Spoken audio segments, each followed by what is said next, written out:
Hola, ¿qué tal? Buenas noches, mis estimados amigos. Les mando un fuerte abrazo donde quiera que se encuentren. Espero que todo esté muy bien y que tengan una excelente noche. Y antes de comenzar esta nota, los invito a suscribirse a mi canal, activen la campanita de notificaciones, presionen en todas para que ustedes sean los primeros en estar informados y de esa manera me ayudarían bastante. Y bueno, esta es la nota, esto se puso bueno. Reportero de Radio Fórmula lo ponen en su lugar. Y bueno, amigos, esto pasó hace unos minutos en la conferencia de prensa del doctor Hugo López-Gatell. Y sin más que decir y sin más que hablar, a continuación damos inicio. Noticias del Ferras TV Internacional, las noticias en caliente. Arrancamos.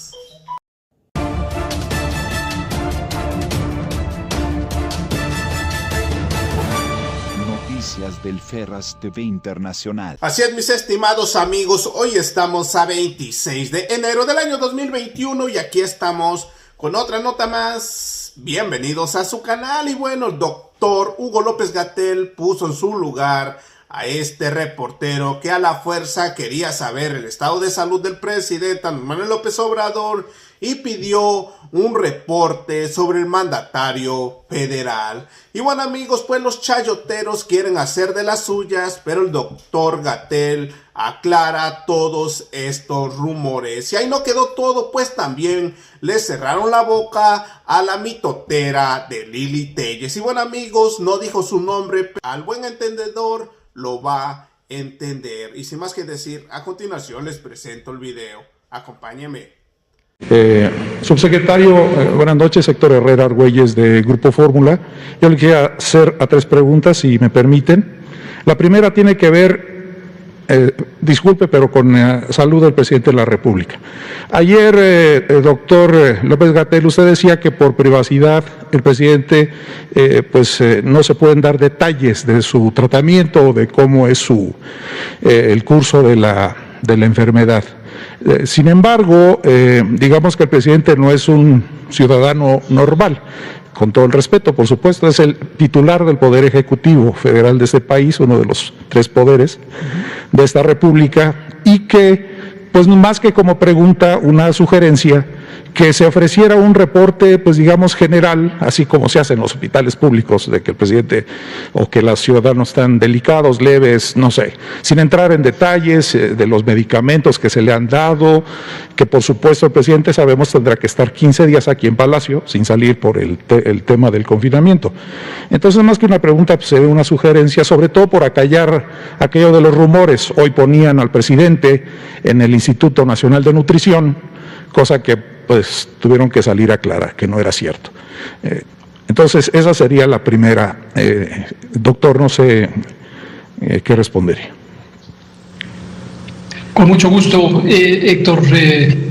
Muchas gracias por el comentario y la pregunta. Y definitivamente, como comentábamos ayer, como hemos comentado prácticamente todos los meses que lleva este gobierno, es un punto referencial, es una referencia de ética del señor presidente, el no tener nada que ocultar, el todo es transparente, todo es completamente abierto a la sociedad. Él mismo ha usado este término, transparencia plena, que ahora me tomo la libertad de citar. Y en ese sentido no tengo nada que guardar, aprovecho para dar el parte técnico, médico sucinto. El presidente está evolucionando bien, lleva apenas 2 días desde que empezó con los síntomas, durante el fin de semana, y ha permanecido prácticamente igual en términos de sus síntomas. Son síntomas mínimos. En su momento tuvo febrícula, es decir, temperatura corporal mayor a 37.3 grados centígrados y menor a 38 grados centígrados en la toma axilar, y no tiene otros síntomas. No ha tenido, al principio, entiendo, al domingo había tenido un poco de dolor de cabeza, pero fuera de eso no ha tenido ningún otro síntoma. Está de buen humor. Hoy tuve el privilegio de tener no un intercambio directo con él por teléfono, pero sí con el equipo cercano que está trabajando en la oficina cercana a su domicilio dentro de Palacio Nacional, y todo el mundo comentaba sobre el buen humor que tiene. Mi maestro, el doctor Alcocer, el secretario de Salud, está a cargo del cuidado médico del señor presidente. Como decíamos ayer, él ha integrado un equipo médico que está conformado por varios colegas que mayormente vienen de los institutos nacionales de salud y de los hospitales privados, del INER, del Instituto Nacional de Ciencias Médicas y Nutrición, Salvador Subirán, y ellos están coordinados. Es un poco el estilo de trabajo que teníamos en el Instituto Nacional de Ciencias Médicas y Nutrición y que sigue vigente, que es este trabajo en equipo, en donde distintos miembros del equipo van opinando sobre los elementos en los que son más expertos. Y se ha tenido mucha cautela en no exceder el uso de cualquier instrumento médico tipo medicamento, como puede ocurrir a veces. Aprovecho aquí para hacer un comentario respecto al manejo general de COVID en la población. Hemos identificado a lo largo de todos estos meses que en no pocas consultas, sobre todo consultas privadas pequeñas, se abusa de los medicamentos. Es común que se recete varios medicamentos, que se abuse, por ejemplo, de los antibióticos, que no tienen ninguna indicación médica en el tratamiento de COVID-19, siendo COVID-19 una enfermedad causada por un virus, y la mayoría de los productos disponibles antimicrobianos son antibióticos, son contra las bacterias. Entonces, para el COVID, sobre todo el COVID leve, como el que padece el presidente, no tienen lugar los antibióticos. Cierro mi paréntesis sobre la situación general para regresar al punto que señala usted, Héctor, y le agradezco. El presidente está evolucionando bien y tendremos su autorización para ir informando cómo va evolucionando. Estoy seguro que él mismo, en un momento dado, estará interesado en que él, a través de sus redes sociales, estará dando un parte general cómo va evolucionando. Pero en general, da mucho gusto ver que evoluciona bien, y en términos de lo que usted señala, con lo que estoy completamente de acuerdo, su responsabilidad como jefe de la nación, como jefe del Estado mexicano, pues debemos estar tranquilos de que va evolucionando bien el jefe de la nación mexicana. Gracias. Muchas gracias, doctor. Yo creo que todos agradeceríamos ese reporte, por lo menos estos días, que él va a estar confinado. La segunda pregunta, doctor, si me permite, tiene que ver con la vacuna Sputnik. Ayer usted en esa conferencia decía que pues todavía la prueba, como está pasando en varias partes del mundo, está cumpliendo su fase 3 de ensayos clínicos. Creo que hasta esta hora no hay resultados claros sobre ella, y me llama la atención que en la mañana el titular del INSABI ya nos esté informando que la próxima semana van a llegar no sé cuántas dosis de vacuna Sputnik. Entonces, pues aquí sí quisiera que nos aclarara, ¿ya está aprobada, no está aprobada? Si va a llegar la otra semana, pues seguramente se va a aprobar en esta semana, aunque no cumpla esta fase 3 de ensayos. Sí quisiera que nos aclarara a todos qué está pasando con esta vacuna rusa, doctor. Y una tercera y última. Gracias. Absolutamente, Héctor. También nuevamente gracias por poner énfasis en los elementos que son de interés público. Esto es sumamente importante. No debe quedar lugar para una duda sobre la responsabilidad de la autoridad sanitaria de garantizar lo que desde siempre, todo 2020 repetí y lo seguiré repitiendo: ningún producto de uso médico, de uso en seres humanos que arribe al país debe estar exento de 3 requisitos: calidad, seguridad y eficacia. Estos son los estándares internacionales de seguridad sanitaria y también están contemplados en la reglamentación mexicana: calidad, seguridad y eficacia. Y es un compromiso, por supuesto, obligado, pero además que con gusto ejercemos en el gobierno, garantizar estos 3 elementos. Hoy, por cierto, y ahorita voy a los específicos sobre la vacuna Sputnik V, me llamó la atención con considerable preocupación escuchar opiniones de legisladoras del Senado, blandiendo opiniones, me parece que a título personal o quizá a nombre de los partidos que representan, espero que no de la ciudadanía que representan como senadoras, opiniones a la ligera sobre las vacunas. Específicamente hablaban de la vacuna Sputnik V, pero también esto de manera general involucra el prestigio, la credibilidad de todas las vacunas. Las vacunas son uno de los instrumentos más importantes de la salud pública, lo han sido desde hace más de 200 años, desde que se creó la primera vacuna, y sería muy lamentable que por el ejercicio, desde luego, de la libertad de expresión, pero con un pobre sentido de la responsabilidad social, personas que pueden tener influencia en la opinión pública y que tienen además un cargo obtenido por el voto popular, se den la libertad de atentar contra la credibilidad de algo tan importante como las vacunas, particularmente en un momento tan importante para México y para el mundo. Ojalá que reflexionen, ojalá que se abstengan de hacer estos juicios a la ligera que pueden atentar contra la seguridad sanitaria de México y del mundo. Sobre su pregunta, muchas gracias por hacerla, porque precisamente nos da pie de recapitular, como lo hacemos siempre, con el interés público de en qué vamos. Sputnik V. Sputnik V es una vacuna cuyo desarrollo, cuya invención o fabricación fue a cargo del Centro Gamaleya de Epidemiología y Ciencias de la Salud. Este es un instituto público de investigación científica del gobierno ruso. Se fundó a fines del siglo XIX y originalmente como una institución privada, pero después, como le pasó a varios otros institutos de la época, como el Instituto Pasteur de Francia, como el Instituto Robert Koch de Alemania, adquirió también algunas funciones al servicio del gobierno, de sus gobiernos, Robert Koch en Alemania, Pasteur en Francia. Algunos continúan siendo privados, como el Instituto Pasteur. Gamaleya es un instituto público, pertenece al gobierno ruso. Es un instituto que goza de enorme credibilidad científica y también desde hace mucho tiempo está involucrado en la innovación científica y tecnológica. El Instituto Gamaleya, para poder producir a gran escala, colaboró con otros elementos del gobierno ruso. En específico, y es importante ir identificando quiénes son los protagonistas, está el Fondo Ruso de Inversiones Directas. Esta es una entidad gubernamental, es una entidad del gobierno ruso que se encarga precisamente de vincular proyectos productivos rusos con el exterior o escalar su capacidad de producción, como en el caso de estas vacunas. Este Fondo Ruso de Inversiones Directas, a su vez, estableció que una compañía de vacunas, de fabricante de inmunógenos y vacunas, que se llama Human Vaccine, fuera la encargada del proyecto de escalamiento de producción industrial de la vacuna que fue inventada por el Instituto Gamaleya y que es esta vacuna Sputnik V. Esto es importante para que todos sepamos de dónde vienen las cosas.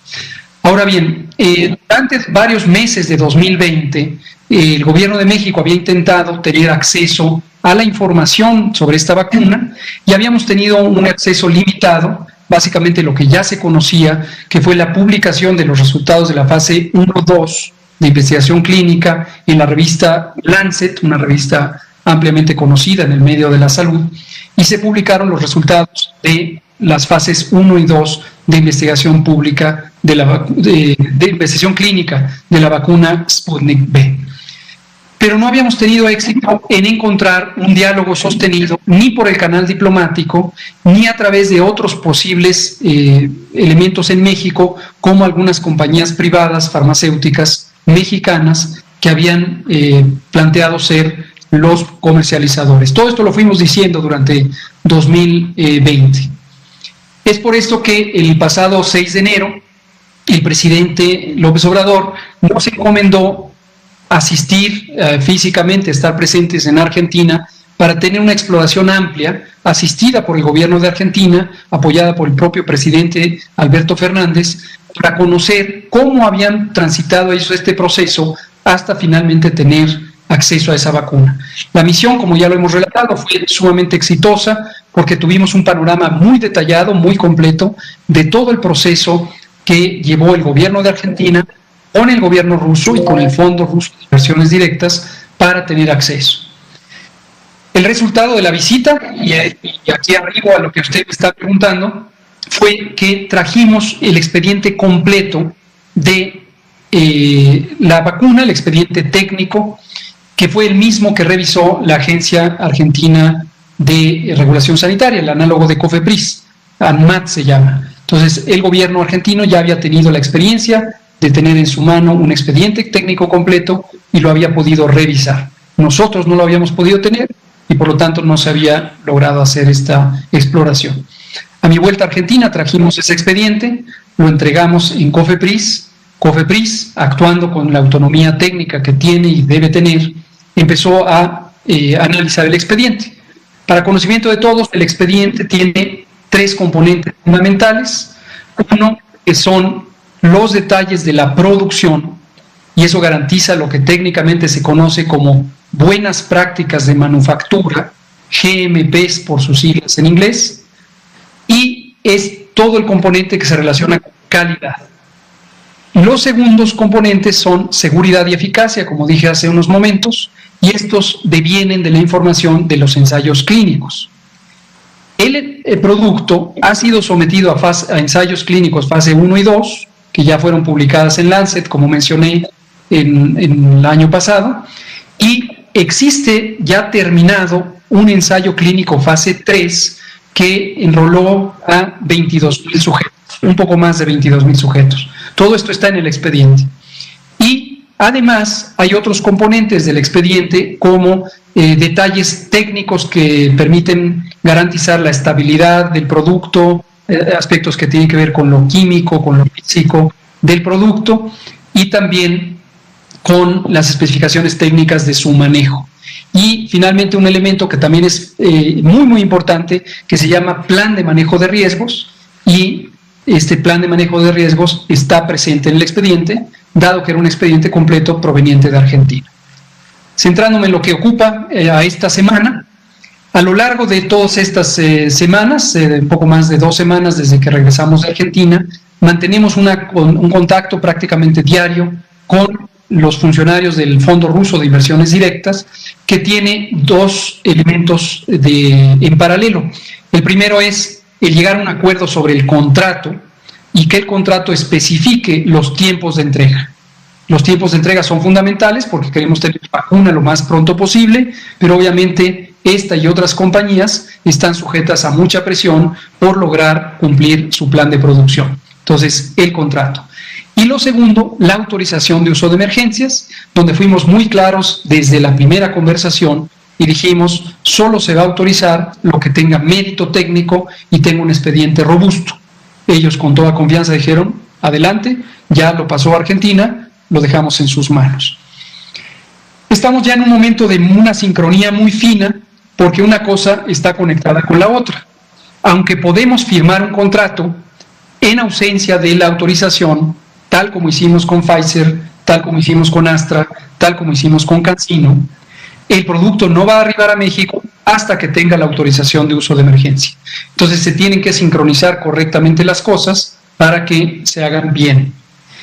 Se ha agregado un tercer elemento. Conforme ya se acerca la posibilidad real de tener la vacuna, ahora tenemos que precisar los elementos de logística. Logística es todo el manejo para traer los cargamentos. El modelo de contrato con Rusia no incluye el envío.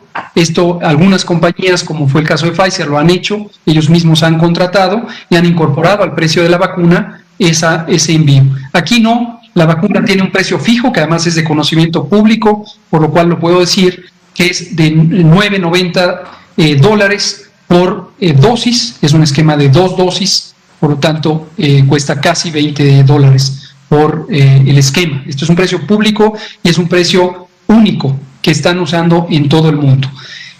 Y conforme nos acercamos entonces ya a la realidad de traer, cosa que está ocurriendo ya en materia de días, entonces ahora la logística es importante para encargar a los aviones que en su momento tendrán que traer la vacuna. Estamos en el proceso de definición de cuál es la vía más conveniente. Podría ser que incluso aviones de la Fuerza Aérea Mexicana participaran en esto, pero no es una decisión aún cerrada, estamos explorando lo más conveniente.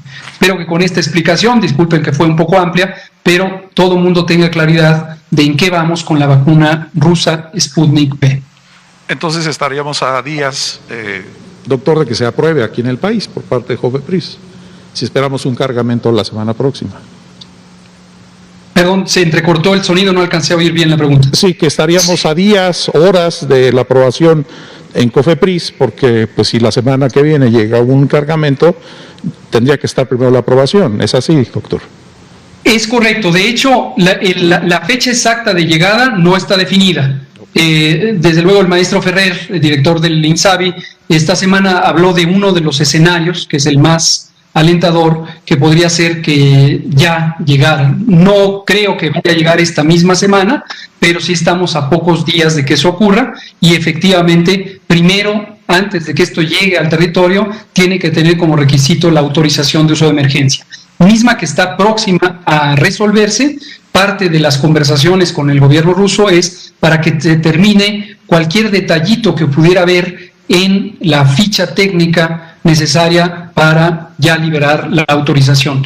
Por ahora, lo que sí puedo decir, me parece que fue un poco la confusión que se creó con algunas notas de prensa esta tarde, es que la parte técnica, la parte sustantiva de COFEPRIS, particularmente el Comité de Moléculas Nuevas, dio una recomendación favorable a la autorización. Es decir, la parte crucial ya ha sido resuelta favorablemente, y lo que faltan es algunos detalles para que haya un expediente completamente bien en forma. Muy bien, gracias, doctor. La última. Es una preocupación personal porque, todos los funcionarios que tuvieron contacto con el presidente de la República el fin de semana, pues la mayoría están confinados, en su caso, el caso del canciller, y de acuerdo a los criterios técnicos que usted aquí nos ha explicado de forma reiterada, a partir de que se tiene el último contacto con la persona que está contagiada, que es el caso del presidente de la República, entonces tendríamos que esperarnos 4 o 5 días para realizarnos el examen, porque si no estamos corriendo pues el riesgo de que nuestro resultado sea un falso negativo. Y lo hablo de manera directa por la secretaria de Gobernación, Olga Sánchez Cordero, quien ayer estuvo en la conferencia, hoy estuvo en la conferencia, y en términos técnicos, de acuerdo con lo que usted nos ha dicho de manera reiterada, pues la secretaria tendría que estar confinada, mínimo 8 días. Digamos, pudiera ser un paciente asintomático, la secretaria, digamos, y hasta por su edad no tendría que estar confinada. Gracias, doctor. Muchas gracias, Héctor. Igual aquí, efectivamente, voy a ilustrar con mi caso.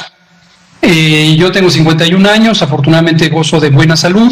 La semana reciente estuve en contacto directo con el presidente en varios eventos públicos, como la propia conferencia matutina, el martes 19 en el Pulso de la Salud, después estuve el jueves y después estuve el viernes.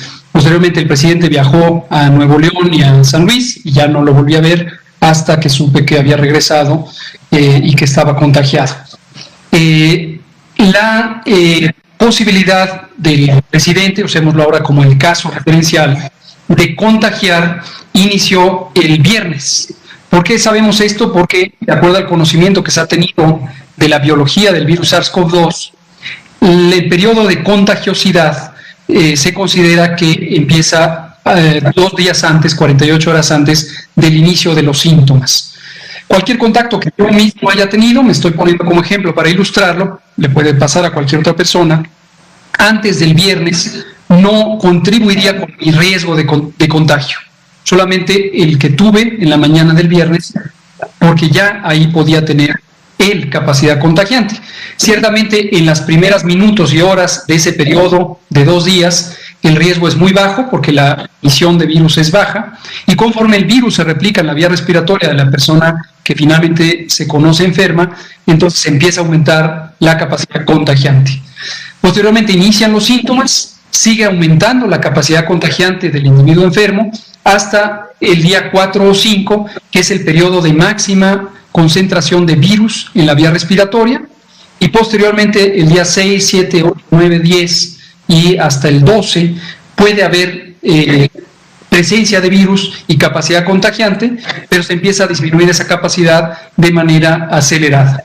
De tal suerte que el día 14 la persona ya prácticamente no tiene capacidad contagiante, en su mayoría más del 90% son negativos cuando se hacen las pruebas de control, que no necesariamente hay que hacerle a todo el mundo, y entonces se pueden reintegrar a sus actividades. Para el individuo que pudiera estar expuesto, retorno a mi propio ejemplo, es conveniente que en cuanto se conoce que la persona persona potencialmente contagiante, ha tenido enfermedad, entonces uno se ponga en resguardo. ¿Cuáles son las dos razones fundamentales? Una, la razón general es no contagiar, eso no hay duda, pero hay dos elementos. Uno empezaría a ser contagiante, igual que la persona que le contagió a uno, mayormente a partir del inicio de los síntomas y hasta el día 4 desde el inicio de los síntomas. Pero puede haber un margen de 48 horas previas al inicio de los síntomas que uno no sepa que es contagiante y entonces pudiera contagiar. La prueba diagnóstica, tanto la rápida de antígenos como la prueba de PCR, que es el estándar diagnóstico, tienen su mayor probabilidad de salir positivas en la persona enferma justamente en el día 4 y en el día 5. Si yo me hubiera hecho la prueba el sábado o el mismo domingo, lo más probable es que habría salido negativa, aun cuando yo resultara contagiado. Yo me hice la prueba hoy me la hice, les comparto de una vez en tiempo real mis resultados, tanto la prueba rápida como la PCR resultaron negativas. Yo en este momento, por ese elemento diagnóstico, sé que tengo ya una probabilidad muy baja de estar contagiado. Sin embargo, y con esto termino, es conveniente que yo y cualquier persona en una situación como la mía, independientemente de quién haya sido el potencial persona contagiante, permanezca todavía hasta el viernes en resguardo, porque aún así la prueba podría estar negativa hoy y que todavía la aparición de síntomas revelara que existe infección. Ese es el esquema básico. Lo otro que le pido a la doctora Lumía, si lo puede detallar, que es la mecánica del estudio de contactos, tiene que ver con el tiempo de exposición, la proximidad física de la exposición y la duración de la exposición. Y con estos tres criterios se clasifica quiénes tienen mayor riesgo de haber sido contactos efectivamente resultantes en contagio y quiénes no. Y posiblemente la doctora Sánchez Cordero estaría en una de las categorías de no alta probabilidad. Pero doctora Lumía, si pudiera comentar un poco sobre eso. Así es, mis estimados amigos, como terminaron de ver el video del doctor Hugo López-Gatell, habló sobre este tema de contagios para dejar todo bien claro, pues aclaró muchas dudas. Y hasta aquí llegamos con otra nota más. Recuerda, si no te has suscrito a mi canal, suscríbete. Es totalmente gratis, no tiene ningún costo. Compartan este video para que los mexicanos se enteren de la realidad de lo que está pasando en nuestro hermoso país. Regálenme un like, nos vemos en la siguiente noticia. Su amigo y servidor, Noticias del Ferras TV Internacional. Las noticias en caliente. Gracias, buenas noches, nos vemos mañana. Cuídense. Suelta la cumbia Ferras.